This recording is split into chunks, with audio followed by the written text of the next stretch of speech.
अरुली ग्रामपंचायतीमध्ये जनतेच्या करातून जमा झालेल्या पैशावर डल्ला मारण्याचा भ्रष्ट सरपंचाचा मुखवटा अखेर फाटलाय। लाखो रुपयांचा हळदी कुंकू कार्यक्रमात यासारख्या अनेक भ्रष्टाचार केल्याचा ठपका ठेवत विभागीय आयुक्तांनी सरपंच रोशनी प्रशांत भुरे यांना पदावरून तडकाफडकी अपात्र ठरवले। या कारवाईने भ्रष्ट राजकीय वर्तुळात एकच खळबळ उडाली असून जनतेतून निर्णयाचे स्वागत होत आहे।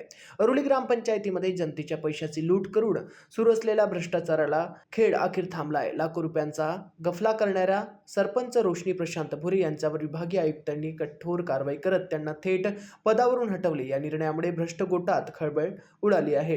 ग्रामपंचायतीच्या तिजोरीवर डल्ला मारण्याचा आणि आर्थिक व्यवहारात गंभीर अनियमितता केल्याचा ठपका रोशनी प्रशांत भुरे यांच्यावर ठेवण्यात आला। या भ्रष्ट कारभारात केवळ सरपंचच नाही तर ग्रामपंचायत सचिवही तितकेच जबाबदार असल्याचे निष्पन्न झाले। त्यामुळे त्यांच्यावरही कठोर प्रशासकीय कारवाई करण्याचे आदेश आयुक्तांनी दिले आहेत। त्यामुळे सरकारी कर्मचाऱ्यांमध्ये घाबरट पसरली आहे। जनतेच्या करातून जमा झालेला पैसा लुटण्याविरोधात झालेली ही कारवाई म्हणजे भ्रष्टाचाराला दिलेला सनसनीत चपराक मानली जात आहे। प्रशासकीय पारदर्शकता राखण्यासाठी आणि ग्रामपंचायतीचा ठप्प झालेला कारभार मार्गी लावण्यासाठी सुनील रवींद्र आडगुडकर यांची कार्यकारी सरपंच म्हणून नियुक्ती करण्यात आली आहे। महाराष्ट्र T24 करता गौरी गणेश बोरकर, नागपूर।